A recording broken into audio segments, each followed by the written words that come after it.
केवल उनकी वाणी के वाहक के रूप में मेरा परिचय हो।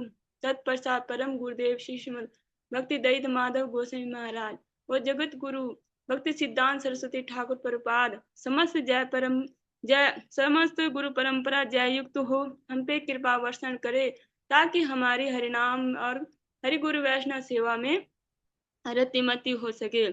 श्रीमान नित्यानंद प्रभु जय युक्त हो, युगा अवतार गौर हरि जय युक्त हो, वृंदावन बिहारी राधा गोपीनाथ भगवान जय युक्त हूँ, भगवान के समस्त अवतार भगवान के समस्त धाम जय युक्त हूँ, हम पे कृपा वर्षण करे, ताकि हमारी जो मंगलमय है हमारी हरिनाम संकीर्तन में रतिमती हो सके, वैष्णव सेवा में। मैं अपने शिक्षक गुरुओं को भी दंडवत ज्ञापन करती हूँ, वे हम पे कृपा का वर्षण करे, ताकि गुरु वैष्णवों के अनुगत्य में हमारा आध्यात्मिक जीवन आगे बढ़ सके। ओम नमो भगवते वासुदेवाय, ओम नमो भगवते वासुदेवाय, ओम नमो भगवते वासुदेवाय। आज हम प्रातःकालीन कक्षा में जो श्रीमद् भागवतम जी का महात्म्य है उसका श्रवण कर रहे हैं। कल हमने प्रसंग सुना था कि कैसे जो वैश्याएं थी उन्होंने जो धुंधकारी थे बहुत दुष्ट उनकी हत्या कर दी, तब धुंधकारी प्रेत बन गया। और जब गोकर्ण महाराज अपने जो नगर थे वहां आए थे तो भ्रमण करते करते तो तब जब अपने घर के आंगन में थे तब वो उनको मतलब कभी भैंसा कभी भेड़ा कभी इंद्र कभी अग्नि ऐसे बन के विभिन्न रूपों में बन बन के वो ऐसे रूप दिखा रहा था। तब गोकर्ण महाराज जी अपने तपोबल से जान चुके थे ये जरूर कोई प्रेत है, इसकी जो दुर्गति से इसकी मृत्यु हो रखी है। तब जब गोकर्ण महाराज जी ने उनसे पूछा, तब जो प्रेत है धुंधकारी जी उन्होंने बोला कि मैं आपका भाई हूँ और जो वैश्याएं थी मेरे कर्मों के कारण मेरी दुर्गति से मौत हुई, और आप जो दयालु हैं आप मेरी जो इस प्रेत योनि से आप मुझे छुटकारा दें। अब तब गोकर्ण महाराज जी आगे बोलते हैं, वो हम श्रवण करते हैं। गोकर्ण उवाच त्वदर्थं तु गया पिंडो मया दत्तो विधानतः तत्कथं नैव मुक्तोऽसि ममाश्चर्यम् इदं महत्। गया सार्धान मुक्तेश्चेदुपायो नापरस्पविह किं विधेयं मया प्रेतं तत्त्वं वद सविस्तरम्। गोकर्ण महाराज जी बोलते हैं, भाई मुझे इस बात का बड़ा आश्चर्य है, मैंने तुम्हारे लिए विधि पूर्वक गया जी में पिंडदान किया, फिर भी तुम प्रेत योनि से मुक्त कैसे नहीं हुए? यदि गया श्राद्ध से भी तुम्हारी मुक्ति नहीं हुई तब इसका और कोई उपाय नहीं। अच्छा तुम सब बात खोलकर कहो, मुझे अब क्या करना चाहिए? गोकर्ण महाराज जी बोलते हैं कि मैंने तो आपकी मुक्ति के लिए गया जी में भी पिंडदान किया था।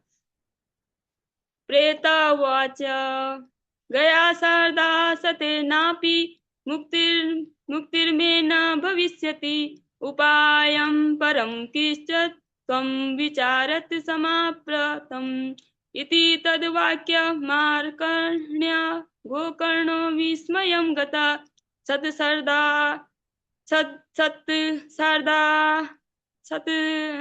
श्राद्धेन मुक्तेश्च एद साध्यं मोचनं तव इदानीं तु निजं स्थानम् आतिष्ठ प्रेत निर्भया तन्मुक्ति साधकं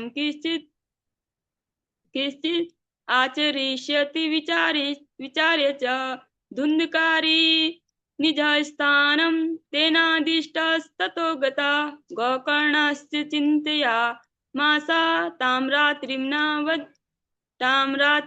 तद्दयगात् प्रातस्तद् मागतं दृष्ट्वा लोका प्रीत्या समागतः तद सर्वं कथितं तेन यज्ञ जातं तथा यज्ञ जातं च यथा निशि विद्वांसो योगिनिष्ठाश्च ज्ञानिनो ब्रह्मवादिनः तन्मुक्तिं नैव ते पश्यतः शास्त्रसञ्चयान् तथा सर्वे सूर्यवाक्यं तन्मुक्तो स्थापितं परं गोकर्णः स्तम्भनं चक्रे सूर्यवेगस्य तदा तुभ्यं नमो जगत्साक्षिन् ब्रूहि मे मुक्तिहेतुकं तच्छुत्वा दुरतः सूर्या स्फुटमित्या भयभासत श्रीमद्भागवतं मुक्ति सप्ताहं वाचनं कुरु इति सूर्यवच सर्वे धर्मरूपं तु विश्रुतम्।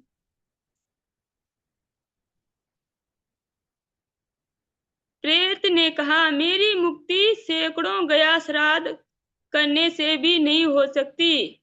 अब तुम इसका कोई और उपाय सोचो। जो प्रेत बोलते हैं कि मैंने इतने दुष्ट कर्म कर रखे हैं कि जो गया जी में आप सैकड़ों 100 श्राद्ध भी करो तब मेरी मुक्ति संभव नहीं, इसका आप कोई दूसरा उपाय सोचो। प्रेत की बात सुनकर गोकर्ण को बड़ा आश्चर्य हुआ। वे कहने लगे, यदि सैकड़ों गया श्राद्धों से भी तुम्हारी मुक्ति नहीं हो सकती तब तो मुक्ति असंभव है।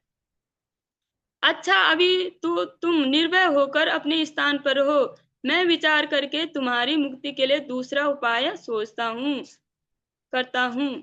गोकर्ण की आज्ञा पाकर धुंधकारी वहां से अपने स्थान पर चला गया। इधर गोकर्ण ने रात भर विचार किया, तब भी उन्हें कोई उपाय नहीं सूझा। गोकर्ण महाराज जी सोचने लगे, जब गया जी में पिंडदान करने से भी नहीं हुआ तो कैसे होगा। गोकर्ण की आज्ञा पाकर धुंधकारी वहां अपने स्थान पर चला गया। इधर गोकर्ण जी ने रात भर विचार किया, तब उन्हें एक उपाय सूझा। प्रातः काल उनको आया देख लोग प्रेम से उनसे मिलने आए, क्योंकि वो वैष्णव थे ना, और बहुत सज्जन वैष्णव थे। तो जब लोगों को पता चला कि गोकर्ण महाराज हमारे गांव में आ रखे, मतलब अपने गांव में आ रखे, तो सारे लोग थे उनसे मिलने के लिए आ गए। तब गोकर्ण ने रात में जो कुछ जिस प्रकार हुआ था वह सब उन्हें सुना दिया। और तब जो कुछ भी उन्होंने देखा था रात में सब कुछ सुना दिया। उनमें जो लोग विद्वान, योगनिष्ठ, ज्ञानी, वेदज्ञ थे, उन्होंने भी अनेक शास्त्रों को उलट पलट कर देखा तो उसकी मुक्ति का कोई उपाय न मिला। तब सबने यह निश्चित किया कि इस विषय में सूर्य नारायण जो आज्ञा करें वही करना चाहिए। अतः गोकर्ण ने अपने तपोबल से सूर्य की गति रोक दिया। उन्होंने स्तुति की, भगवान आप सारे संसार के साक्षी हैं, मैं आपको नमस्कार करता हूँ। आप मुझे कृपा करके धुंधकारी की मुक्ति का साधन बताइए। गोकर्ण की यह प्रार्थना सुनकर सूर्य देव ने दूर से ही स्पष्ट शब्दों में कहा, श्रीमद् भागवत से मुक्ति हो सकती है, इसलिए तुम उसका सप्ताह पारायण करो। सूर्य का यह धर्ममय वचन वहां अभी सभी ने सुना, जो भी थे वहां सबने सुना।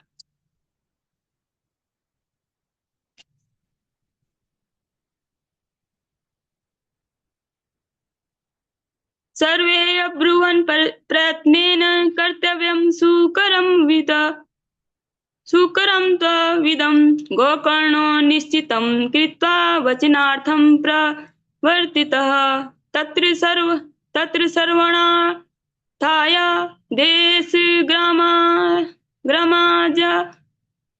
ग्रामजनाययु पंगबन्धवृद्ध मंदाश्च तेपि पापक्षयाय वे समाजस्तु महान् जातो देव विस्मयकारका यदेवासानमासथाय गोकर्ण अकथयत् कथां सप्रेतोऽपि तदा यातः स्थानं पश्यन् निश्चितात् सप्तग्रन्थियुक्तं तत्र पश्चात् किश्चिन्मुच्छ्रितं तन्मूलाश्च छिद्रामा विषयाः श्रवणार्थं स्थितो यशो वातरूपी स्थितं कर्तुम् असक्तो वस मा विशत वैष्णवं ब्राह्मणं मुख्यं श्रोतारं परिकल्पयशः प्रथम स्कन्धतः स्पष्टमाख्यानं धेनुजो अकरोतः दिनान्ते रक्षिता गाथा तदा चित्रं विभुवः वंशेक ग्रन्थि भेदाभ्युत सशब्दं पश्यतां सतां द्वितीयेनन्नि तथा सायं द्वितीय ग्रंथि भेदनम तृतीयन्नि तथा सायं तृतीय ग्रंथि भेदनम एवं सप्तदिनैश्चैव सप्तग्रन्थि विभेदनं कृत्वा द्वादश स्कन्ध श्रवणात् प्रेततां जहो दिव्यरूपो जातुश्च तुलसीदाम मण्डितः पीतवासा घनश्यामो मुकुटिकुण्डलान्वितः न नाम भ्रातरं साध्यो गोकर्णम् इति चाब्रवीत् त्वयाहं मोचिता बन्धो कृपया प्रेत कस्मलात्। तब सबने यही कहा कि प्रयत्न पूर्वक यही करो है भी यह साधन बहुत सरल। अतः गोकर्ण जी भी तदनुसार निश्चित करके कथा सुनाने के लिए तैयार हो गए। देश और गांव से अनेक लोग कथा सुनने के लिए आए। बहुत से लंगड़े, लूले, अंधे, बूढ़े, मंद बुद्धि पुरुष भी अपने पापों की निवृत्ति के उद्देश्य से वहां आए। इस प्रकार वहां इतनी भीड़ हो गई कि उसे देखकर देवताओं को भी आश्चर्य होता था। तब गोकर्ण जी व्यास गद्दी पर बैठकर कथा कहने लगे। तब वह प्रेत भी वहां आ पहुंचा और इधर उधर बैठने के लिए स्थान ढूंढने लगा, क्योंकि वो प्रेत है ना, वो एक स्थान पर बैठ नहीं सकता और न कुछ खा सकता, इसलिए वो ढूंढने लगा। इतने में ही उसकी दृष्टि एक सीधे रखे हुए 7 गांठ के बांस पर पड़ी। उसी के नीचे के छिद्र में वो घुसकर वो कथा सुनने के लिए बैठ गया। वायु रूप होने के कारण वह बाहर कहीं बैठ नहीं सकता था, इसलिए बांस में घुस गया।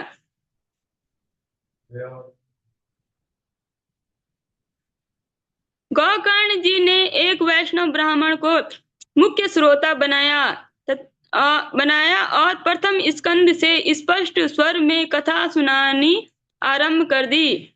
सायंकाल में जब कथा को विश्राम दिया गया तब एक विचित्र बात हुई। वहां सभासदों के देखते देखते उस बांस की एक गांठ तड़ शब्द से फटती गई। इस प्रकार दूसरे दिन श्याम काल में दूसरी गांठ, तीसरे दिन तीसरी गांठ, इस प्रकार 7 दिन में 7 गांठों को फोड़कर धुंधकारी 12 स्कंद के सुनने से पवित्र होकर प्रेत योनि से मुक्त हो गया और दिव्य रूप धारण करके सबके सामने प्रकट हुआ। उसका मेघ के समान श्याम शरीर पीतांबर और तुलसी की माला से सुशोभित था और तथा सिर पर मनोहर मुकुट और कानों में कमनीय कुंडल झिलमिला रहे थे। उसने तुरंत अपने भाई गोकर्ण को प्रणाम करके कहा, भाई तुमने कृपा करके मुझे प्रेत योनि की यातनाओं से मुक्ति दी। अच्छा, जो धुंधकारी है, जो उसने ध्यान पूर्वक सुने, पूरे 12 स्कंद सुने उन्होंने, क्योंकि उस पे आफत आ रखी थी ना, तो जो मरे वो क्या ना करे, तो उसकी ऐसी गति थी। तो उसने ध्यान पूर्वक सुना, चाहे परेशान होके सुना, तब उसे भगवान का स्वारूप्य, भगवान की जैसे रूप मिल गया और वो 7वें दिन मतलब प्रेत योनि से मुक्त हो गया।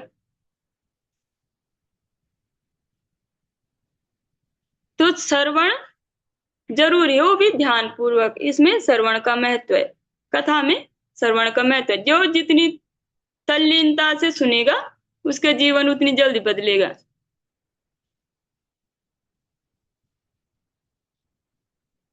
धन्या भागवती वार्ता प्रेत पीड़ा विनाशिनी, सप्ताहोपि तथा धन्या कृष्ण लोक फलप्रदा, कंप्यते सर्व पापानि सप्ताह सर्वेणि स्थित, अस्माकं प्रलयं सद्या कथा चेयं करिष्यति, आर्दं शुष्कं लघु स्थूलं वाङ्मनः कर्मभिः कृतं, सर्वणं विद हेत पापं पावकं समिदो यथा।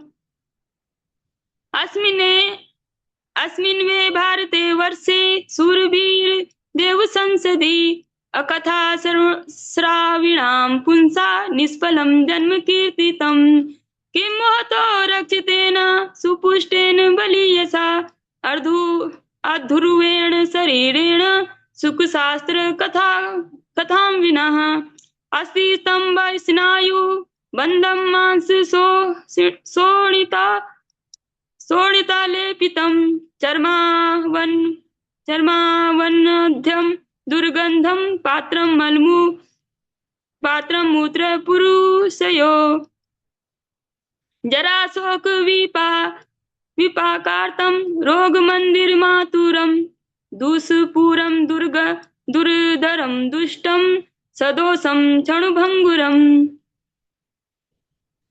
कृमि विद्या भस्म संज्ञान्तं शरीरमिति वर्णितम्, अस्थिरेण स्थिरं कर्म कुतोऽयं साधयेन हि, यत्प्रातः संस्कृतं चान्यं सायं तज विनिश्यति, तदीय रस संपुष्टे काये का नाम नित्यतः। यह प्रेत पीड़ा का नाश करने वाली श्रीमद् भागवत की कथा धन्य है, तथा श्री कृष्णचंद्र के धाम की प्राप्ति कराने वाला इसका सप्ताह पारायण भी धन्य है। जब सप्ताह श्रवण का योग लगता है तब सब पाप थरा उठते हैं कि अब यह भगवान की कथा जल्दी ही हमारा अंत कर देगी, सारे पाप डरने लग जाते हैं। जिस प्रकार आग गीली सूखी छोटी बड़ी सब तरह की लकड़ियों को जला डालती है, उसी प्रकार यह सप्ताह श्रवण मन वचन और कर्म द्वारा किए हुए नए पुराने छोटे बड़े सभी प्रकार के पापों को भस्म कर देता है। जो सप्ताह श्रवण की विधि है, जैसे राजा परीक्षित ने भी और जय धुंधकारी ने, इन्होंने पूरे जो पहले स्कंद से 12 स्कंद के सारे श्लोकों को सुना, और श्रवण करता भी एक टक हो के उन्होंने सुना, और जो वक्ता है उन्होंने भी ईमानदारी से और पूरी भागवत कथा सुनी। तो लेकिन इस काल में हम देखते थे इतना संभव है नहीं, तो इस जो कलयुग है उसमें तो नित्य जो भगवान का नाम ही है जो हम नित्य उच्चारण करके उससे पार हो सकते हैं। कथाएं भी है, लेकिन आचरणशील जो वैष्णव होते हैं अगर वो करें तो तब जो ऐसे दुर्गति को प्राप्त होते हैं, जिनकी मुक्ति नहीं हो पाती उनको मुक्ति मिल जाते हैं। लेकिन जैसे कि आजकल की कथाएं हैं ज्यादा, तो उनमें कीर्तन नाच गाने को ज्यादा प्राथमिकता दी जाती है।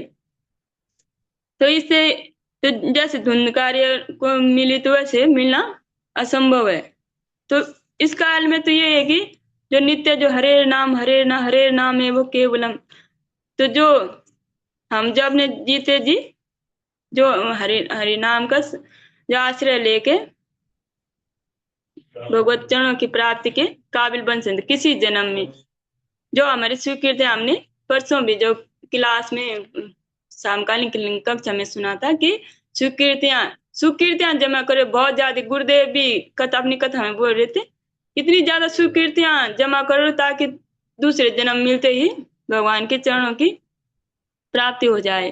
तो स्वीकृतियां कैसे होंगी? स्वीकृतियां होंगी वैष्णव सेवा से, हरि गुरु वैष्णव सेवा से, वैष्णवों को प्रणाम करना, वैष्णवों का आदर करना, वैष्णवों की सेवा करना, अपना हरिनाम अच्छे से करना, जो गुरु द्वारा प्रदत्त जो भी आपको मंत्र दिए हैं, जो भी सेवाएं दी हैं, उनको अच्छे से करना। एक इस तरह से करना कि हमें जैसे कोई जो जैसे कोई नौकरी हो, जैसे किसी को आईपीएस की या किसी की तैयारी करनी है, जैसे कोई डॉक्टरी कर रहा है, तो कैसे करते हैं वो दिन रात एक करके। अगर उनको डर रहता है अगर हम कहीं फेल हो गए तो हमारा जो भी यत्न था वो व्यर्थ हो जाएगा। लेकिन यहाँ तो ऐसा नहीं होता, आध्यात्मिक जगत में ऐसा नहीं होता। आध्यात्मिक जगत में ऐसे होता है कि जिसने भी जितना भी किया उसके हिसाब से उसके अगले जन्म में वहीं से वो स्टार्ट करेगा। यहाँ कोई फेल नहीं होता जो आध्यात्मिक जगत में। तो पर लेकिन जिसको भगवत चरणों की प्राप्ति जल्दी से जल्दी चाहिए तो उसको यत्न भी ज्यादा करना पड़ेगा।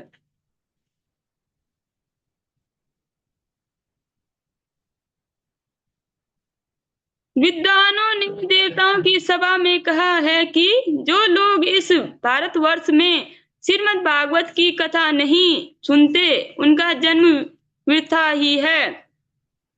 भला मोह पूर्वक लालन पालन करके यदि इस अनित्य शरीर को हृष्ट पुष्ट और बलवान ही बना लिया तो भी श्रीमद् भागवत की कथा सुने बिना इसका क्या लाभ। अगर किसी ने भगवान की कथा नहीं सुनी तो उसके जो शरीर सुंदर शरीर मतलब स्वस्थ शरीर भी है उसका भी कोई लाभ नहीं है।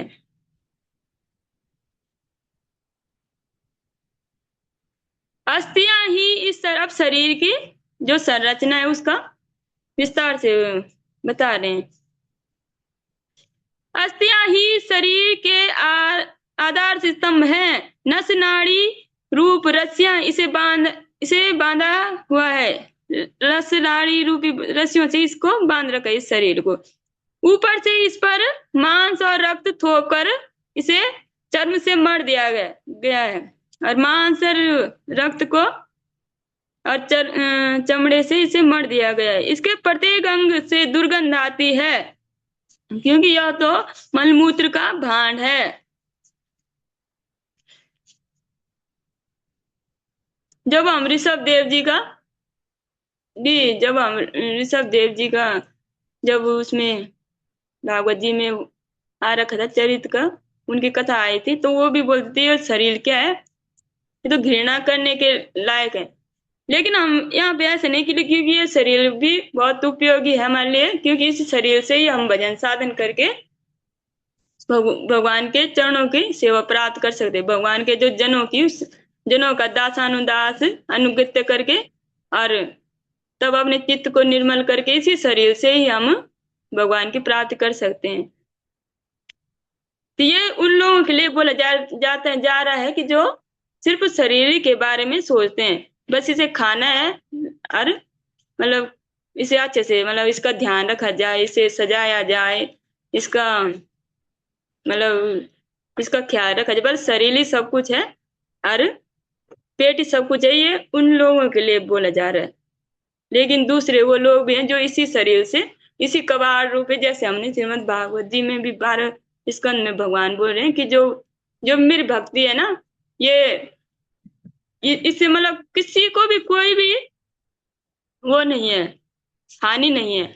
ये बहुत उपयोगी है। जैसे वैष्णव सेवा, गुरु गुरु के पदाश्रय होके वैष्णव सेवा करना, गुरु का कथनों पे चलना और जो ये मेरे जो उत्सव है उनको मनाना, इसमें किसी का भी कोई कोई भी कभी भी कोई हानि नहीं है।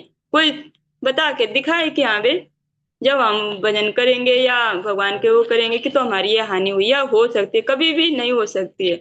और भगवान जी बोल रहे जो ये सबसे सबसे बुद्धिमान पता कौन है, जो है तो ये नश्वर शरीर है। इस तरह से इसका वर्णन कर रखा है कि चमड़े का रुधिर और हड्डियों का एक ये ढांचा है और मलमूत्र का गड्ढा है। ये है तो ये तो सत्य ही है। लेकिन भगवान क्या बोलते हैं, जो इस कबाड़ से मुझे मेरे चरण कमलों को प्राप्त करता है, मेरी सेवा प्राप्त करता है, वो सबसे बुद्धिमान है संसार में।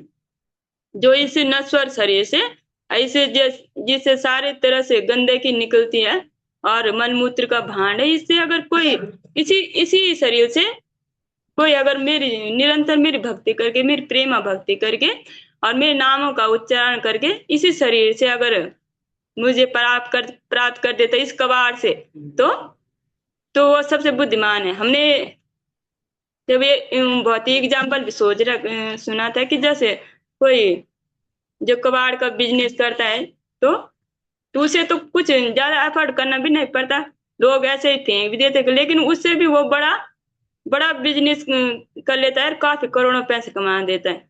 तो उसका भी तो हम मतलब भौतिक एग्जाम्पल से हम ये सोच सकते हैं, जिसके लोग पाई पाई के लिए बैठे रहते दिन भर, मतलब बार बहुत ज्यादा कोर्स करते हैं, ये करते हैं, लाखों रुपए खर्च करते हैं, तो किसी का दिमाग ऐसा भी है कि वो कबाड़ी का वो करके उसे नई नई चीजें बना के, नए नए प्रोडक्ट बना के वो करता है, बेचता है, अपना जो बहुत ही भी जीवन है उसे अच्छा बनाते हैं।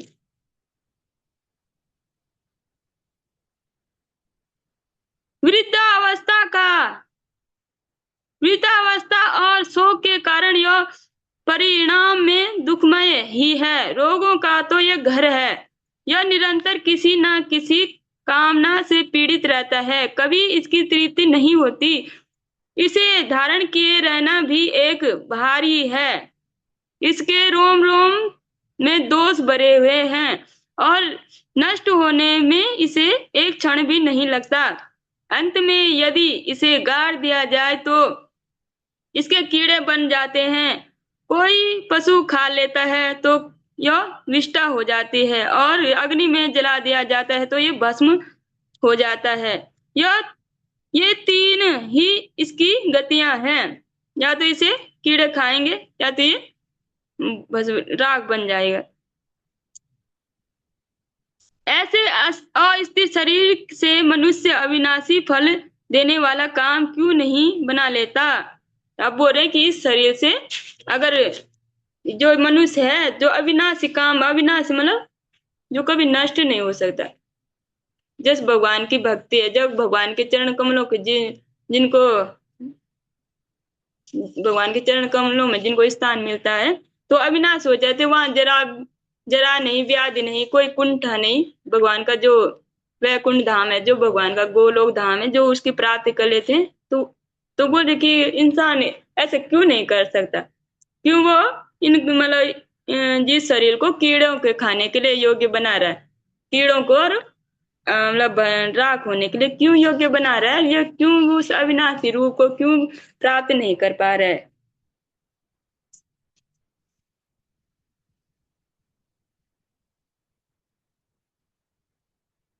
सप्ता सर्वणा लोके प्राप्ते निकटे हरि अतो दोषा निवृत्त्यार्थ मेत देव हि साधनम। बुद्ध बुधा इव तो येषु मस्का इव जंतुषु जायन्ते मरणा एव कथा श्रवण वर्जिता। जडस्य शुष्कस्य वंशस्य यत्र ग्रंथि विभेदिनम् चित्रं किमु तदा चित्र ग्रंथि भेद कथा सर्वात्।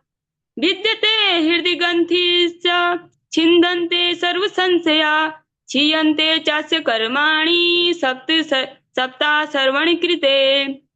संसारे संसार कर्दमालेप्य प्रक्षालन पटीयसी कथा कथा तीर्थे स्थिते चित्ते मुक्तिरेव बुधे स्मृता।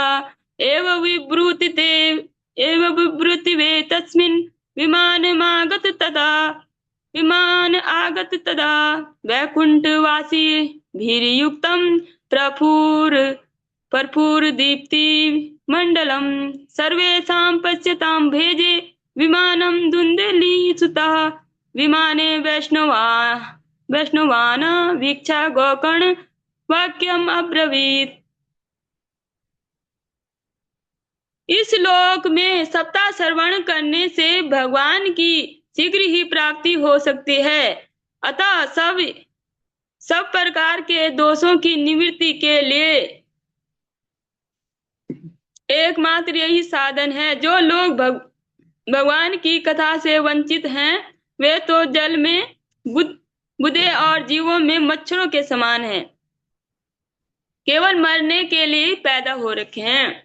जो भगवान की दिव्य कथा नहीं सुनता, जो भगवान की जिसको भगवान की कथाओं में प्रेम नहीं है और जो भगवान के नामों का जाप नहीं करता, वो तो केवल मच्छर के समान है और जल में बुदबुदे के समान। मच्छर जैसे मच्छरों का क्या जीवन का क्या लक्ष्य है? दूसरों को बीमार करना और मरना। उनके जीवन को कोई लक्ष्य नहीं। वैसे ही अगर किसी ने भगवान के नामों का कीर्तन नहीं किया, भगवान की कथाएं नहीं सुनी, तो उसका जीवन व्यर्थ है। सप्ताह श्रवण करने से मनुष्य के हृदय की गांठ खुल जाती है, उसके समस्त संशय छिन्न भिन्न हो जाते हैं और सारे कर्म क्षीण हो जाते हैं। यह भगवत कथा रूप तीर्थ संसार के कीचड़ को धोने में बड़ा पुष्ट है। विद्वानों का कथन है कि जब यह हृदय में स्थित हो जाता है तब मनुष्य की मुक्ति निश्चित ही समझनी चाहिए। जिस समय धुंधकारी ये सब बातें कह रहा था, जिसके समय वैकुंठवासी पार्षदों के सहित एक विमान उतरा, उसने सब ओर मंडलाकार प्रकाश फैला दिया।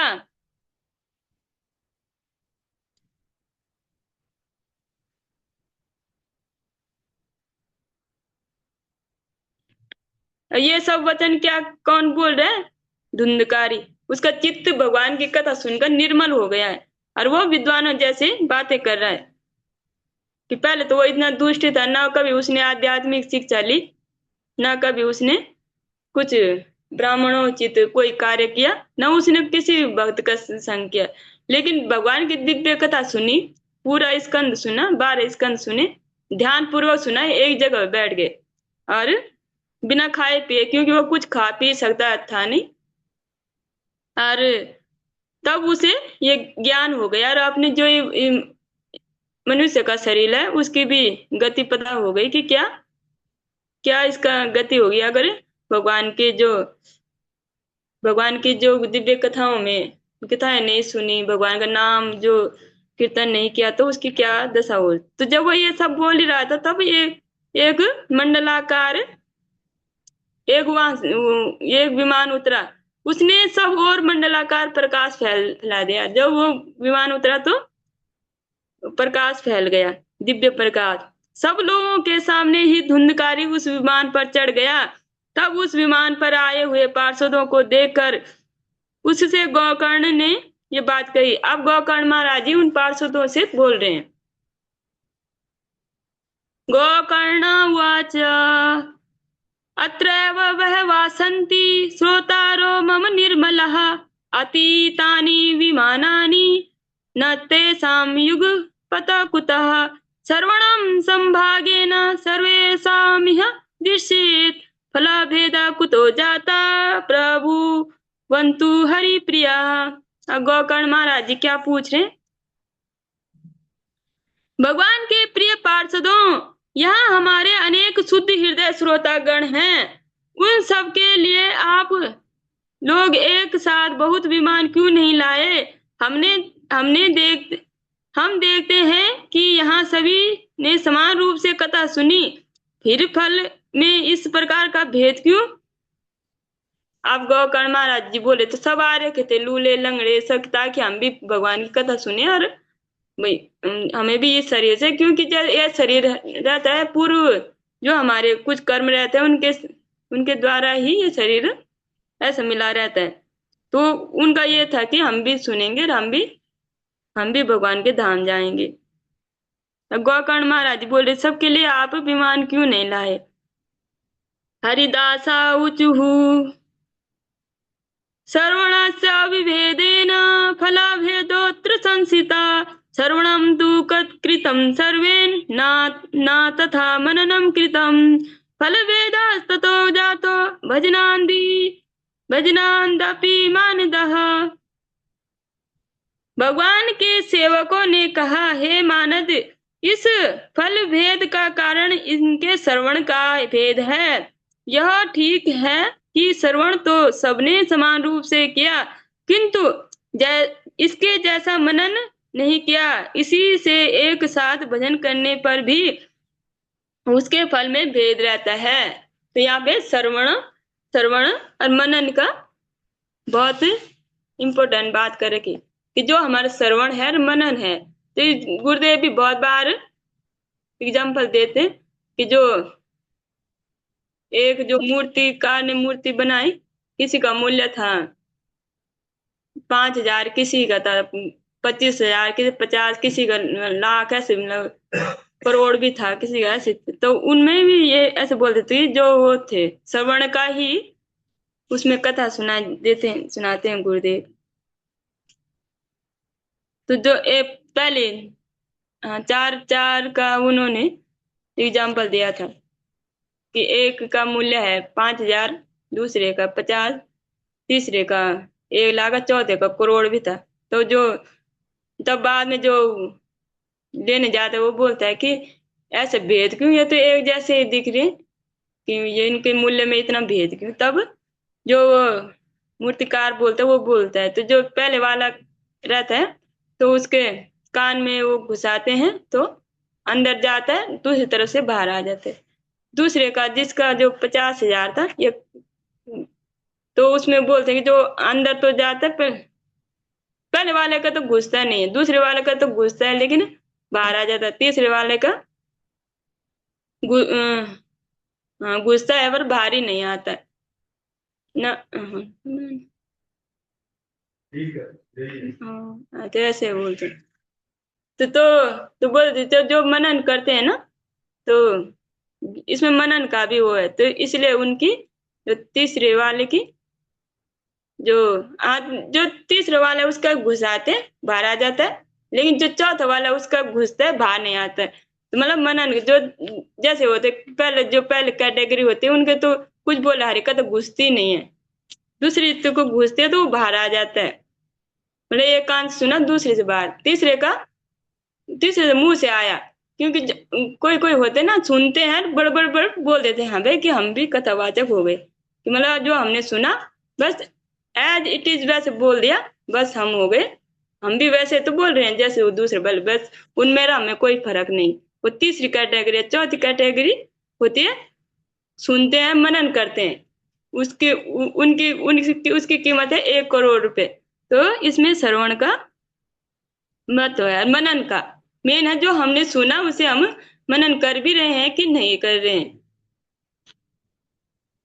तो इसलिए धुंधकारी के लिए आए, धुंधकारी पे आफत आ रखी थी ना, और औरों पे इतनी ज्यादा नहीं आ रखी थी, इसलिए आपत्ति आनी भी बहुत जरूरी है।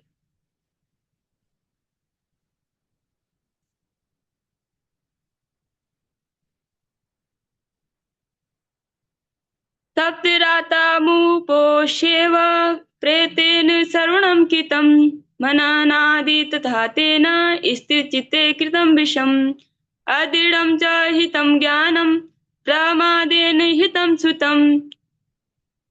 संदिग्धो हि हतो मंत्रो व्यग्रचित्तो हतो जपा।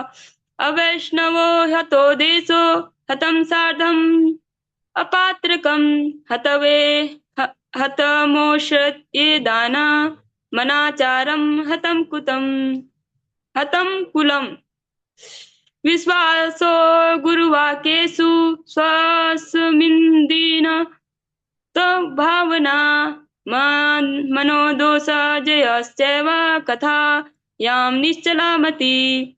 एवमादिकृतं चेद स्यात् तदा सर्वणे फलम्।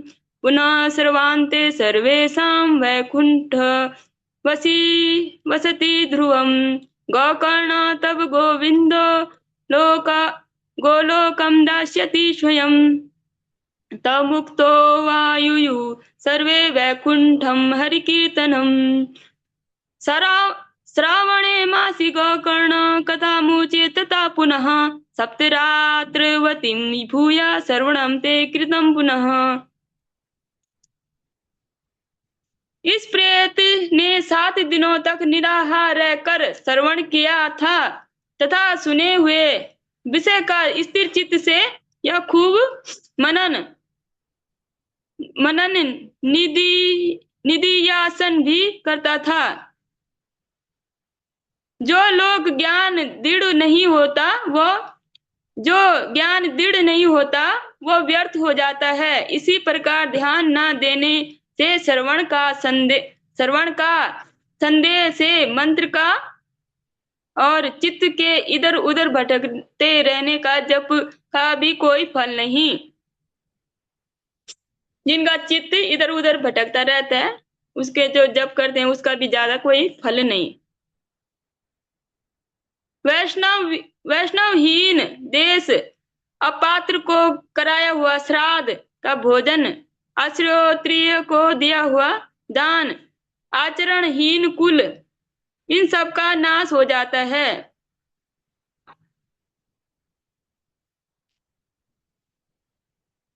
वैष्णवहीन देश, जिस देश में वैष्णव नहीं, जिस देश में वैष्णव नहीं और अपात्र को कराया हुआ श्राद्ध का भोजन,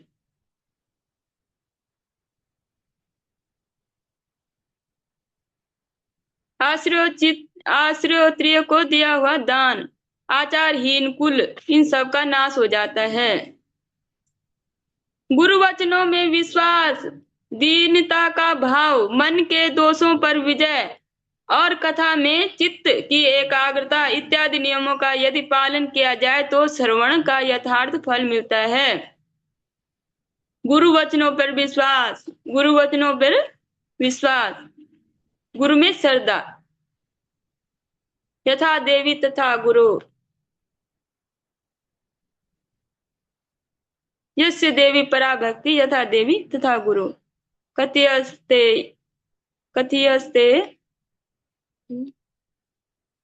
अभी दिमाग से निकल गया।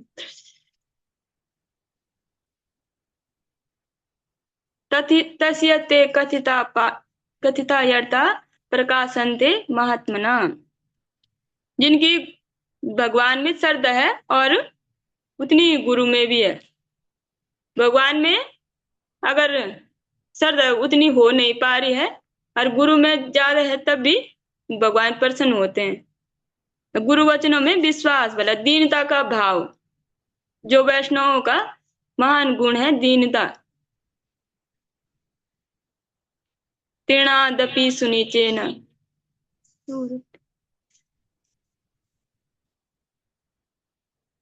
तीर्णादपि सुनिचेन तरोरपि सहिष्णुता, ये जो वैष्णवों का गुण है। ये काचित यदि ये श्रोता फिर से श्रीमद् भागवत की कथा सुने तो निश्चित ही सबको वैकुंठ की प्राप्ति होगी। और गोकर्ण जी, आपको तो भगवान स्वयं आकर गोलोक धाम ले जाएंगे। ये कहकर वे पार्षद हरि कीर्तन करते वैकुंठ लोक को चले गए। आज हम यहीं तक श्रवण करेंगे। प्रभु जी कुछ सूचना देना चाहते हैं, आप लोग श्रवण करें। वांछा कल्पतरुभ्यश्च कृपा सिंधुभ्यश्च पतितानां पावनेभ्यो वैष्णवेभ्यो नमो नमः।